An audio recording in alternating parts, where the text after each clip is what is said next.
Welcome to the Straight from the Source's Mouth podcast. Frank talk about sex and dating. Hello, and welcome to episode number 42 of season 2. My name is Tamara, and you're listening to the Straight from the Source's Mouth podcast. Andre Paradis is here today. We're going to talk about the differences between men and women and all that entails. So if you like this episode, be sure to tell your friends about it and rate it as well. Thanks for joining me today, Andre. Good morning. Happy to be here. Good morning. Yes, I'm happy to have you. And I read through some of the things you cover generally, and I agree most of it, or pretty much all of it, but we'll see if anything controversial comes up. But I definitely want to enlighten the listeners on why there's so much struggle out there and confusion between men and women. Yeah, my entire body of work, what I do every day. Yeah. So how did you get started in this, or what's your background, or whichever one you want to start with? Well, it's a long story, but I'm going to try to crunch it down. I came from a strange family, like no other way to put it. The black sheep. I realized I was a black sheep that actually didn't belong with these people at 5 as a little kid. So, 5 children in my family, 7 of us, yet I don't belong with these people. So it was a kind of a weird and scary time when I put that together.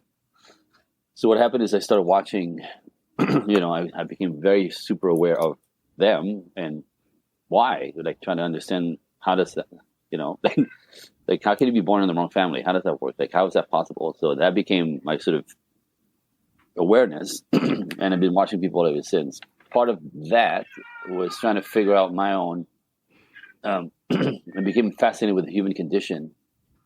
And so I've always done this work on some level, even though I did other things, so that was the beginning of it. In 2000, I've been taking personal development workshops since I was 23 years old. Again, trying to figure out my stuff. Yeah. Money, personal development, but money development, business development, like whatever. And they all come around, whatever kind of workshop you take, always comes back to you. Yeah. You have problems with money, it's you. You have a problem with business, it's you. It's the lack of, anyway. So I'm an inquisitive mind, and I'm curious about everything. I research everything. I look like a musician, but I'm a complete geek. Research everything. So that's always my go-to with human condition. In 2006, seemingly randomly, I was in Northern California in a business workshop, trying to up the money that I was making in my business at the time, a car business. And on a flight back to Los Angeles, a couple that was in the workshop were sitting in the same row, which I thought was random. Now I realize nothing is random. At the time, I still thought life was random. The lady says to me, she goes, "What do you do next weekend?" And I go, I'm off next weekend. She goes, "You want to come to a workshop?" It's on me. Now, I'm a workshop head. So, of course, I'm going to go to the workshop if it's free, because those can be expensive, right? Very expensive. So I'm like, wow, sure, of course. Los Angeles airport, like hotel, next weekend. And I go, what is it? What's the workshop about? Because I was a yes before I knew what it was. It's like, it's called Understanding Women. Yeah. Okay, right. So you have to understand, because I'm an artist, and I always has, without any arrogance, for me, like, I had no problem with women. Like, I always attracted sweet women. I never did the crazy stuff my friends did, and yelling and screaming and misunderstanding. I don't know. And I thought it was me. I thought it was my artistic ways or something about me that I had this. You know what I mean? So I kind of went in the workshop backwards, as in like, now my weekend is ruined because I committed to this. Understanding women. Yeah. So, but it turns out that at the end of the workshop, my brain was all over the wall. Like, I actually came home. My wife said, not newlyweds, but the kids were tiny. We just started the family. They were little kids. Not looking for this material. We're not struggling. I just happened to be there. But when I realized out of the workshop is that I knew nothing about women. Absolutely zero. Zip, nothing. Like, not even a little bit. Like, blew my mind, my brain, and which also meant I knew nothing about my wife.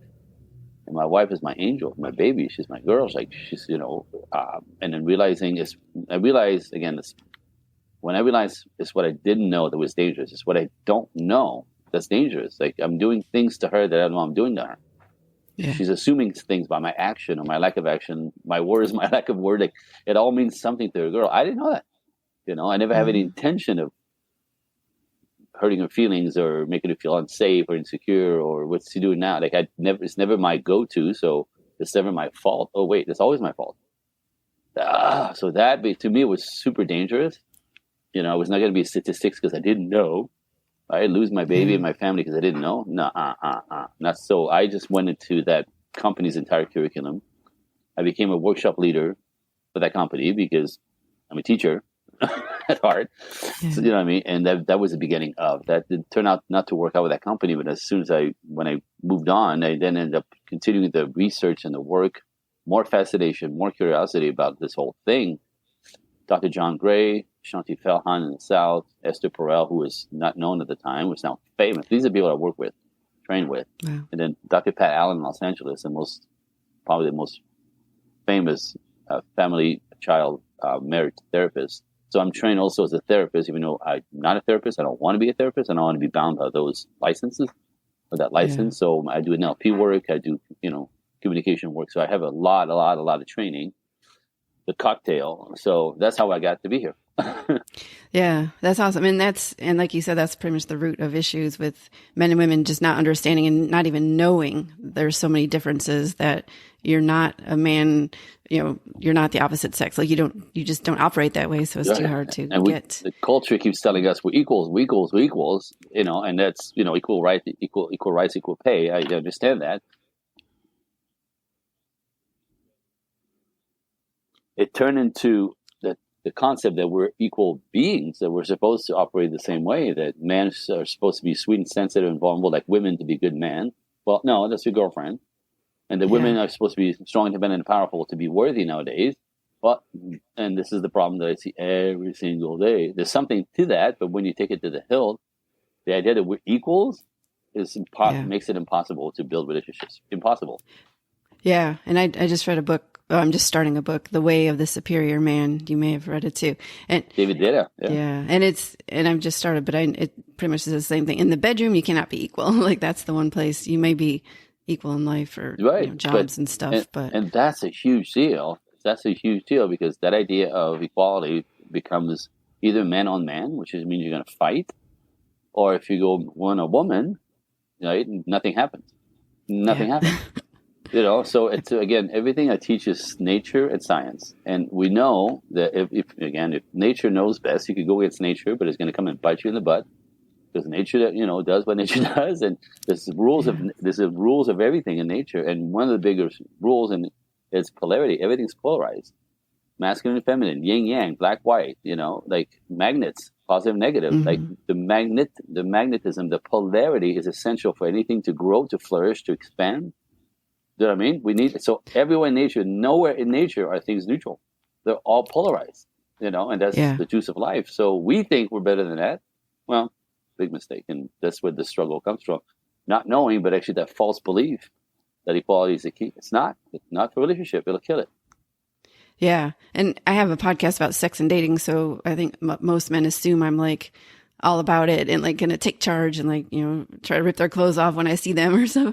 But I'm very much in my feminine and prefer the man to be in his masculine. Yeah. That makes women. Especially in the bedroom. Yeah. So. Oh my God. Especially, and women, again, it's all instinctual. You could fight it all you want. You can fight it all you want. You can say that's not right. And stereotypes are passe. And that's the whole problem because we stereotype men as stereotypes exist because they exist. They exist. There's some truth to them. There's reality, right? They're dude movies and chick flicks. I mean, that everybody knows this. There's dude cars and chick cars, and but we're supposed. You guys wake the hell up, right? Like this is the problem. I always say the way I put it is like we're as equals or genitals. Oh, look at that! Completely opposite, inside out, but made to fit. So actually our temperament and our masculine and feminine are actually in opposition in every way. What motivates me doesn't motivate my wife. What I find interesting doesn't interest her necessarily, right? And vice. So we're built to be in opposition, but also made to come together and fit and build a dynamic, build a relationship, build a marriage. It's the opposition that works. Again, polarity.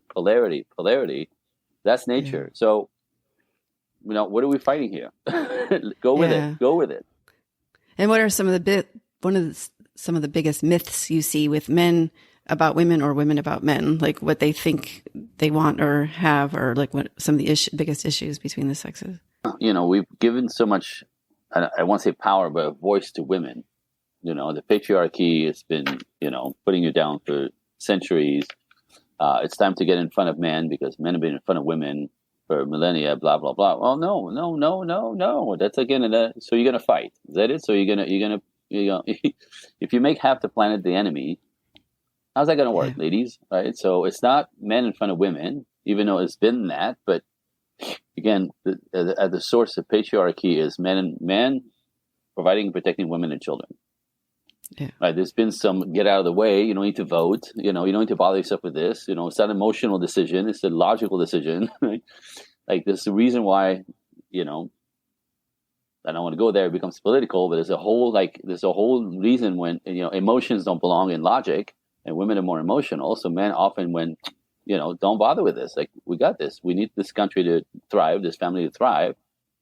Let me lead this, I'll get us there logically. Because feelings kind of, through everything. So that's been where the sense of abuse and neglect or push women out of the way came from. I get it. I totally get it. Sure. Yeah. Except, ultimately, the patriarchy is about protecting women and children first. So men will take that on naturally and kill themselves. And, women and children first on a boat that's sinking will die for it at the base. So that concept is lost now when you have men believing that their women should work as hard as them and provide in the household like a man. Again, like the idea of some men complain that, I read one article a couple of weeks ago where the man was online. He was complaining that his wife did agree to, for her to take her leave when she got pregnant.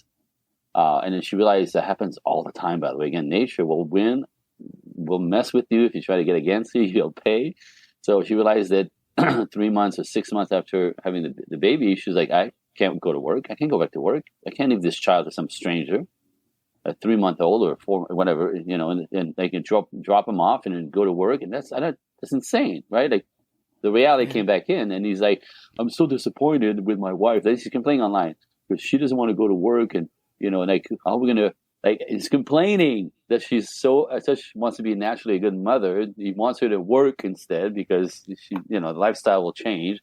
They didn't plan for it. But like, men don't think that way naturally. So now in a culture, when you have men complaining or want women to be breadwinner or do the 50-50 part, this is how you kill, again, polarity.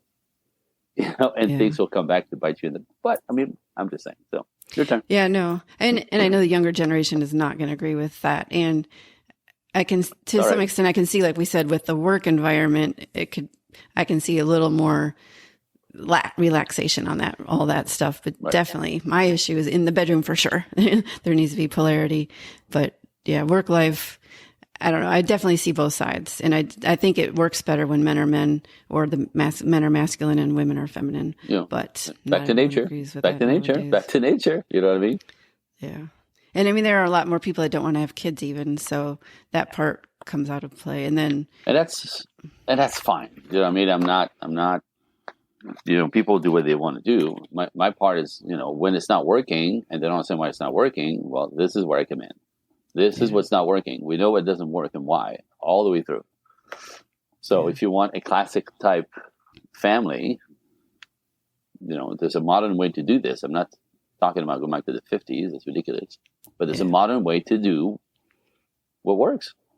Yeah. Yeah, exactly. There's still the respect of women and all that. Is just the modern version of polarity. And So look behind me. This is like my wife and I don't know if you can see. Yeah. So I come from a background of ballroom when I was a teenager into my career. I made a career out of dancing. I worked with the big guys, Michael Jackson, Prince, Paula Abdul. I took it all the way. I made a living at this. That's how I met my wife. My wife's a ballerina. But we're ballroom dancing as well. Ballroom dancers, that was the beginning. So the metaphors for ballroom dancing and relationships are incredible. You know what I mean? We're not doing the same thing up there. You know what I mean? What I'm doing is not what she's doing. Actually, what she's doing, and the idea that, if I'm leading and she's supporting the lead, that she's less than me. No, she's doing everything I'm doing backwards in high heels and long dress. That's not easier. And she has to hold her frame. She has to actively active, obviously, for me to take her on a ride. You know what I mean? I have to lead, sure, but then I have to lead with a certain sensitivity, because I'm telling you, these are the metaphors with dancing and relationships are beautiful. I can overlead her. I could hurt her. I can. It's actually very doable. You could overlead a girl and being a brute in the dance, you know what I mean? And you'll see it changes the flavor of it. But so how likely is she to want to stick around me as opposed to a dancer who's more in tune with her and, her comfort zone with leadership? You know what I mean? So I have to lead with a velvet glove. She, on the other side, has to be vulnerable to my leadership, right? If she's not receptive, if she's resisting, we're gonna hurt each other, right? I get the elbow to the face, the knee to the groin. You know what I mean? So there's such a beautiful mix of leading and supporting. But get this, I'm doing. If you've seen the ballroom dancers fly across the dance floor, it looks so beautifully effortless. It's so smooth. Well, you know how much work went into that? Right? In the beginning, they step on each other's toes, I promise you, right? So again, people want to get in relationships and they think, this is what I see all the time, the idea of after a few months, it's not fun anymore, it's not smooth anymore, it's awkward, or they need to start negotiating their boundaries, their wants and their needs. But they think, oh, if it's not easy, it's the wrong person, dump. So nobody's really learning to dance together. Nobody's committing solid. It takes 5 years to be a ballroom couple. It takes a year to get to know somebody. So it's not that big of a deal. But people jump the ship. So instead of learning how to ballroom dance, people get they get on the dance floor and they do club dancing, like face to face, but not touching. And they're on the dance floor, they're working together, they're dancing together, they're not really invested. You know what I mean? They move in together, they have separate bank accounts in every way. Her money, his money, they share the bills, but they don't get in. They think it's a relationship. They're not invested, and then they just kind of wait to get bored or that something goes wrong because they're not really invested. Couples who succeed in long-term relationships are invested. They go to work. They get on the dance floor and get somebody, me, you, anybody, to help them, to teach them to dance. Negotiating boundaries, your wants and needs, how understanding what motivates him, what's his internal operating system is different than hers, and all these things. Peel the onion, get to learn. No, I call that gender intelligence. If you're a man wanting to be in a relationship with a woman long term, cross the bridge into a woman world, go learn what a woman needs instinctively, naturally, what the driver is for them to feel safe, want to stick around, look at you as a hero. There's a whole, again, instinctual system in place there that is easy to learn. But when you understand a woman, women say, I always need so little. How come you can't get so? Men don't know what that means. Go learn, you idiot. Right? And then for women, the same thing. Like you want to give yourself a good man. Well, cross the bridge into men's world and find out what motivates men, why they do what they do, because it's confusing to you. Very not confusing for us at all. What drives us? Why? Blah blah blah blah blah blah blah. And then now you go. The good news about this is when you go learn about men, 50% of the stuff you take personally disappears. Yeah. Wow, that alone is a different life. Right? Instead of why do they always, you go, oh, he's being a provider. Oh, he's being a hero. He's being the help. You understand their instinct, right? So our instincts are in opposition again, like everything else. When you understand a little bit more about each other, and then I go gender intelligence, right? Go learn what instead of complaining, right? And then go meet on the bridge in the middle with some knowledge, some understanding, and then we can start dancing and learning into getting the flow of negotiating and talking about the stuff we need, right? That's the ballroom part, right? You come together and get to learn to move together, learn to dance together, learn to negotiate and speak and share your wants and needs and find a way. In the beginning it's awkward, but like anything else, it gets better and better. By practicing and being in it, you get to win. Wow, it's not that hard. But people don't want to take the time, seemingly, or they're too afraid to be afraid for it to fail. And everybody get committed, okay, and then it falls apart. Yeah, no, I totally agree. And like you said earlier, if people leave, they're still going to repeat the same patterns and do the same thing to the next person. So why not just work on it with someone you're compatible with or whatever you chose them for in the first place? In my world, it's interesting because, we all have issues. We all do. We all have a screw loose somewhere. Everybody. And we know now, and this is, again, this is data, yin yang on this, if you're anybody in the business of relationships or psychology, that we know that the person that you attract is the person who's going to make that screw come undone. Yeah. So on both sides, so whatever your issue is, that person is going to come and trigger that issue, and you them, and that's exactly the point. That's part of the attraction factor, right? It sounds kind of insane, but it's not. We know exactly how that works. So the person in front of you that you attract is the person with which you need to learn the lesson. But you don't learn the lesson unless you stick it out and dive in and try to make this work and understand. And so ultimately they don't do the work, they step out. It's not easy enough, so we're going to just let that go because they're supposed to know. And in the end, they find the next person just the same problem, and the next person just the same problem, and the same person, different body, same problem. So I always say, when you find yourself stuck in a loop, you can't get out of the loop, whether it's like relationships or finances or whatever in your life. When you're stuck in a loop, it's you. It's you. Yeah. It's not him. It's not her. It's you. Yeah, and like you said, you're with that person to heal the lesson or to heal that part of you. And there's a book about getting the love you want, which talks about the imago that covers all this stuff. Yeah. And then earlier, the book Queen's Code talks about the differences of men and women. I'm strong. Yeah. And that's to me, that's the Bible, like every woman should read to understand men. And then I'm sure there's books, like you said, for understanding women. But and part of it even is the women don't even understand women. And men are funny because men are reactive to women more than you can imagine, and women too, to a point, but it's different, right? So men can explain why everything's well, then all of a sudden it's not. So for men, women always like talking about like, why does he? How come he doesn't? I don't know. Right? Women always women process verbally, so there's a lot of talking and you're processing and you're confusion. I get that, right? Men don't do that. Men don't talk about it. We're not wired for that. So, but men are so reactive, and if I got to simplify the thing, men are you're yes or you're no.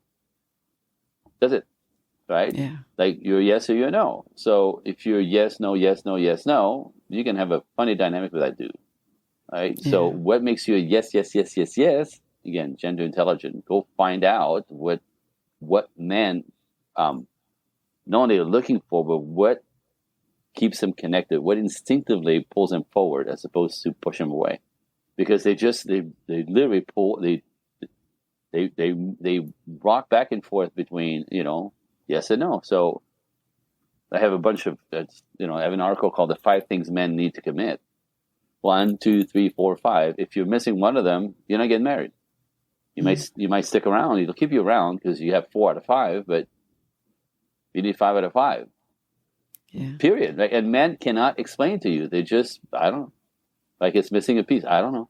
Right? It's not quite good enough. Or I don't know. Like I don't feel it. Like they can't explain it. I can. I can teach you what they want, but but men are very. If you understand how reactive we are to you, like it's yes or no, constantly. So you have too many no's, strong, independent, powerful, pushy men, trying to make him act right. Alison Armstrong, right? Women are trying to change man, make him act right. Lady, that's how rude. I mean, imagine me trying to teach you, how to behave. I'm going to teach you how to behave. Really? Yeah. That's mothering. So that's a no, right? You can't do this. If you don't get him, you're trying to change him. If you don't understand what he's up to, no, right?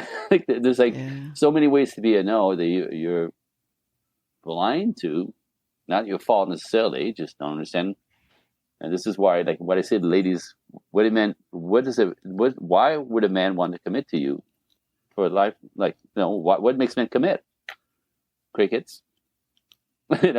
Why they pick women to play with and women to build with? What's the difference? Crickets. How come they do blah blah? Crickets. What motivates them? First crickets. So they don't listen to your girlfriend about men. Yeah. Don't listen to your mother about man. Right? Go to man. Or go study. I mean, I just went off a little bit. No, that was perfect. I totally agree. And do you want to share the 5 things, or do you want people to reach out to you to figure those out, or do you want to share a couple as a teaser, and then you can share how to get a hold of you? The biggest thing that I'm going to tell you, I'll give you the first one. The first one is, he will go into, interesting, because men don't drive their lives through their feelings, right? Women do. Yeah. And by the way, men don't even know how much you drive your life with with your feelings. We don't know that. We say stuff to you like, "Why did that bother you? That's stupid. Why you just let it go?" And you want to kill them, right? Because your feelings are your feelings, and you can't change your feeling. When you feel bad, you feel bad, right? Yeah. But we have compartmentalized brains. We could put something away, put it away. And you go to work, continue working, because that's how we survive. Again, it's a whole mechanism there. It's a great mechanism, by the way. Like, I wish you ladies had this, because this is how we get to sleep at night, even though everything's falling apart around us. But I need to sleep so tomorrow I have the strength and the energy to fix the trouble. Yeah. You'll stay up at night, you can't push it away, right? Anyway, different systems. Mm-hmm. But the first one, the first one for him to even get hooked on you, is he will ask himself, not necessarily out loud, not in his head, but men are very aware how they feel. This is why I said women are all about feelings. We don't live our lives through our feelings, but we're very aware of how we feel with the woman in our life and the women in our lives. Like, we're reactive. So the first thing that'll come up to get him hooked is, when he's around you, does he feel more like a man? Number 1 out of 5. Yeah. Right? If you emasculate him, you make fun of, his hobbies. If you correcting him, that's mothering. That's so disrespectful. That is so disrespectful. And women don't understand respect on men, because you're not wired the same way. You're looking for being cherished, and that's when we act on cherishing that hurts your feelings. For us, it's respect, a whole different machine. So you'll say something that to you is no big deal, and he gets mad, right? Mm-hmm. Respect is a button for men. Cherishing is a button for women. Not knowing this, right? So the first thing he's looking for is, do I feel like a man with her? Are you pushing him around? Are you trying to correct him? Are you trying to make him act right? Do you think his hobbies are stupid? He's out of there. Instantly out there. You never get past go. And you're thinking, wow, we had such chemistry. We were so good together the first 3 months, and then it discovered that you're trying to change him, or he doesn't feel like a man around you. Now, if you don't understand the instinct in that, problem number 1. It's not because he needs his little ego boosted. That's not it one bit. That's so arrogant, ladies. Stop it.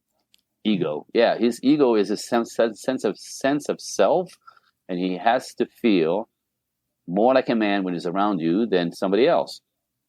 He's always going to go towards the girl. He feels more that accept his help and his support and his movement towards her, and appreciates that, as opposed to, denying his effort, not recognizing his effort, or straight up trying to change. I had a woman, a man, because I do a lot of men. I have a men's group as well, so I do a lot of men's work. That's how we peel the onion and all this stuff. But, and men complain of this with their wives and girlfriends. Like, she tells me she wants this, right? I do it, and but I didn't do 100%. So now I get 0 points, because I made the effort, I made the plans, except it was a little off somehow, went too long or whatever. But he goes, well, how come I get 0 points? I don't get, why can't I get 80% for doing 80% of it right? And go, but I'm always at a 0. It's like, if it's not perfect, it doesn't count. Well, that's how you could destroy a man, right? If you're not yeah. And then, but I understand perfection for women. I understand the idea of, again, if it's not quite right, somehow it feels wrong. So you want to throw it down the toilet. Don't. Right? Anyway, so men complain of this. Like, doesn't matter what I do, it's never 100%. So it's constantly discarded. This is how you kill a man. Yeah, and women think they should read their mind and God, just get it. If you love me, you know what I want or whatever, all that stuff. No, and it's just that's not. No, that's ridiculous. That's actually to me, I call that a loser communication style. To expect men or women to read your mind is exactly how you lose. Like, if you want to be a loser, expect people to read your mind. It's not how it works. You have to share. Nobody's a mind reader, but you are so hyper vigilant and so aware of us that you'll pick up all stuff by watching our behavior. So you think we should do the same thing. It's just the right thing to do. You're a woman, the man. This is not how we do it. So let us know what is it that you want, and we'll be happy to do it, and give us some points for at least trying. And this is how, it goes upwards. Like the bonding goes up, as opposed to, I can't do it right. I can't do it right. I can't do it right. So it's not that complicated. It's not that complicated. No. And I'm telling you, that book Queen's Code is like spells this out completely. Women see men as misbehaving women, not as men. So we want you to be like us, and then we don't get why you're not, and then it frustrates the heck out of us. But the worst thing about that, everyone. Of course, the worst thing about that is you're killing him. You don't get him, right? He feels that he's not good enough. He's not going to hang in there. So you're trying to make him act like a woman because it'd be easier if you talk more. I get it. If you communicated more, if it was more vulnerable, if you knew what's going on with him, like, your girlfriend who's telling you everything, all the time. I get it. I get it. But that's not a man. That's your girlfriend. So you're going to try to make him that. The next thing that happens, you lose respect for him completely because he's too soft. He's too vulnerable. He's talking about his feelings. And you're like, ugh, right? Because if he basically now becomes in your mind and in your eyes weak, and the woman he appears weak, you lose it because you don't feel safe, and now you want the big guy who's macho and says, "Honey, come over here and don't talk." And like, ooh, he's so sexy. Yeah, so, you turn them into that, and then you turn on them. You don't want it anymore. So that doesn't work. Back to nature. Yeah, let a man be a man, and know understand what they want, what motivates them, and same with men. Let women be women. Men say stuff like, "Well, she takes everything personally. If she could just," I'm like, yeah, she's not going to do it like you. Yes, she's good. Like, that's a woman. Go with that, right? Learn to cherish her feelings, then and that makes you a hero at all times. Instead of telling her how to feel, or that she should let that go. That she should not take it personally, that it's not your fault, that you didn't meet. It doesn't matter. Just, cherish your feelings. I'm sorry you had feelings hurt. Right? That's it. But so one of my friends cracked me up. He's like, forget your man and woman bullshit shit. Okay, forget, because he thinks it's bullshit, because he knows nothing. He goes, if you could just teach my girl to just do one thing at a time, for Christ's sake, to finish something. And I busted out laughing. I'm like, yeah, so you want her to be like you, right? She's not going to be like you. She's a girl. You idiot. Wake the hell up. She's not going to do it like you. Of course, to you, it's more efficient. To her, it's not. She has a different system. That's gather her brain. It's a different world. It's a different way of operating. You can't make her wrong for that. The same way that she can't make you wrong for your ways. Learn to dance with it, right? Stop pushing and trying to make the other one like you. It doesn't work that way. You have to embrace your differences, and that's actually the best part of us. Like, our differences are the best part. Ultimately, when you get it, you work the hell out of it. It's fun. Anyway, as I mentioned before, I totally agree with all this. And how can people reach you to get your coaching? I have a gift for you listeners. Even okay. So, if anybody's curious to get it, some of the stuff that I say, often. People who haven't thought about it, or people who think exact opposite, often it resonates. They go, wait, wait, something about this here that works. Sometimes I have to extreme feminists, and they go, never thought of it that way before. I'm like, there you go, right? Because I teach nature and science. Like, it's not my opinion. I have a professional opinion, but the stuff resonates with people when they take a minute to listen, take a minute to consider. So if anybody listening resonates with what I'm talking about, understand that you're stuck in a loop, in a relationship especially, right? There's always Very easy. It takes me 10 minutes to get there, to find out where the wheels came off for you. Typically in childhood, between the age of 5 and 11, this is when, the formative years, we call it psychology 101, when we make decision about life, people, ourselves, in the world. Big decisions. I'm not good enough. I'll never be good enough. Men are dangerous. Life is a terrible thing. People are dangerous. Like whatever decision we make as little children, we all have them. Whether it's abuse, neglect, or abandonment issues, we all have them. So a lot of what's happening in everything in my world that's happening in adulthood that you find yourself looped in comes from there. So if anybody's curious, want to talk to me one-on-one, I created a landing page. If you go to www.andregroupcoaching.com, takes you to my calendar. I have VIP hour, like a exploratory call, I call it. We'll talk for about an hour, men or women, a little questionnaire there, and we get on a call like this, one-on-one, and we'll talk about it. Seriously, in 10 minutes, we'll put the finger on where the screw is on you, so kind of explaining your loop, and then what is a dream? If this is the past, if there's nothing wrong with you, because ultimately there's nothing wrong with you, you've just been imprinted, we have to clean that up. And so then what's the future? What's the dream? And then we'll talk about what I offer. So it's ultimately an offer, but that call by itself, whether we work together or not, to find out what your trigger is or triggers, from childhood that you completely forgot about, that now runs your life. That's what I'm offering. That's a gift. Yeah, that's awesome. Yeah, and I've done the same kind of personal development stuff too. So I once again, wholeheartedly agree, but just in case the listeners don't and you want to find this out, it's definitely helpful. Yeah. It takes a little courage. It takes a little courage to get on a call like this. Everybody's all nervous, right? Because they heard me on the radio or they saw a podcast and all of a sudden face to face with the guy. But it's good, if you're gonna dig a little bit, if you want the quality of life that you want, you have to step in, and stepping is always uncomfortable. But what else are you gonna do all day? Like, what else do you have to do but like improve your life and go for your dreams and peel the onion on what it is that what's that freaking loop that you get stuck on? Like, it's the same.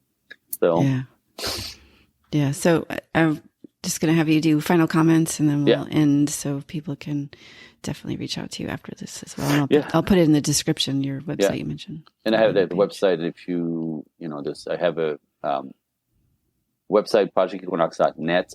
I have at Project Equinox on Instagram. So you have all these links you could put below. There's a bunch of ways to see what I'm up to. I have a Facebook, a big Facebook, free Facebook. It's private, so you have to ask to join in, but I teach on there. Anyway, so there's a bunch of ways to stick around and even join my community of incredible women who want to know how this all works, and a lot of people are struggling with the cultural pulse, right? The tidal wave in our culture of, go girl and put men behind you. Houston, we have a problem. There's another way, again, more nature-based. That's what I'm offering. And what I teach is, how to build a long-term, healthy, loving relationship dynamic. That's it.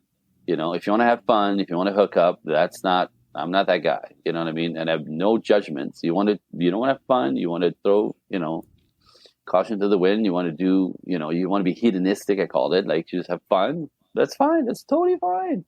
I teach how to build something solid. Foundation for a relationship is essential.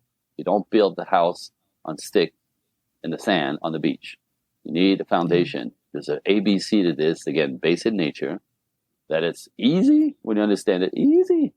We have to know how, and we don't know how. So there's a way to do this. And so my clients reach out to me when they realize, that's usually what they say, like, I've been sold a lemon by my culture, by my teachers, by my mother, that, my career, and there's nothing wrong with that in itself. But if you spend too much time on go girl, you struggle later on quickly with relationships. It's always the same. So there's a sweet spot. There's an in between in that. That's where you want to go to. But you don't want to wait till it's too late for you to be able to have the full life that you want. If you want children in a marriage, forget the culture. Forget the idea of that slavery for women. Forget, children will ruin your life. Well, for some, sure. For most, not. And so don't wait till it's too late if you want that in the bottom of your heart somewhere. Watch. It's very hard to go against the cultural, I call it pace, right? Like go girl, boss babe is fine. All my clients have decided that they at 35 they're tired. They want relationships. They want to slow down. They want men. They want to feel safe. They want connection. They want companionship. Don't wait too long, really, because the longer you wait, the more the pool disappears. Because men do want to get married. Men do want to commit. Men do want to build families. But the ones that do that in their 30s, typically. So if you wait till 45 to try to look for a relationship, the pool has disappeared. The men who want to be married are married. True. The ones who are left over, questionable. And the ones that are divorced have done it, they don't want to do it again. They have their kids, they don't want to do that again, typically, right? Like, ladies, you care. So if you want that, careful what you buy into and how much time you put into your career, because women who have it all do it the other way. They do it all at the same time, but very purposefully, and that's where the blind spot is. Ooh, I just went up a little bit. No, and a lot of women need to hear this, and I think definitely so. agree. Just like to sound the alarm a little bit. Like, don't careful what you follow in the culture.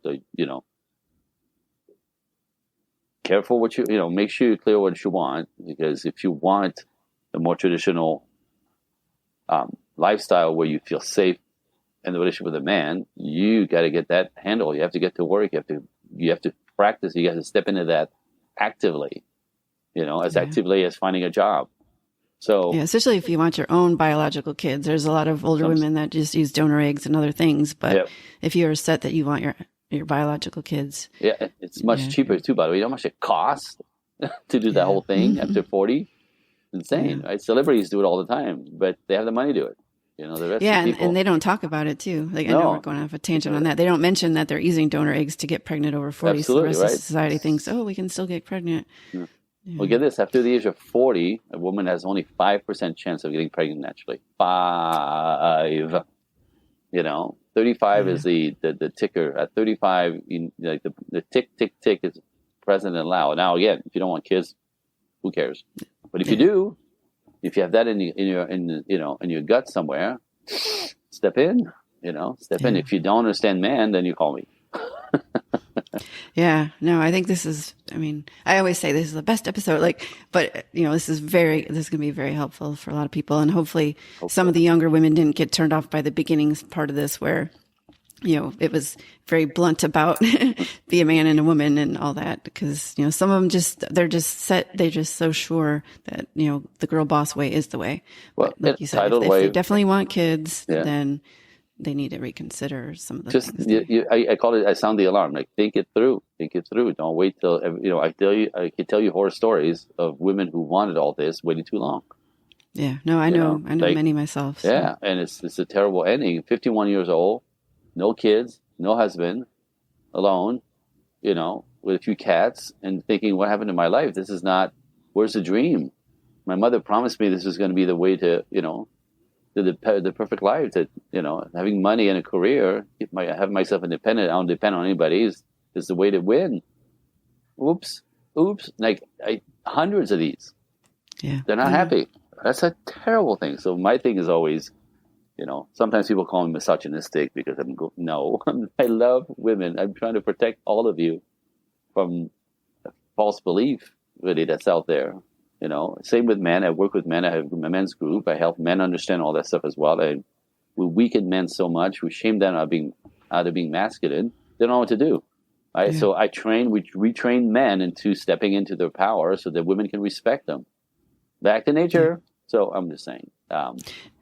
No, definitely agree. And I'm so glad you were on. And this is the second to last episode for season 2. I'm going to have a finale next. Nice. But yeah, so this hopefully will resonate with a lot of people and take some action.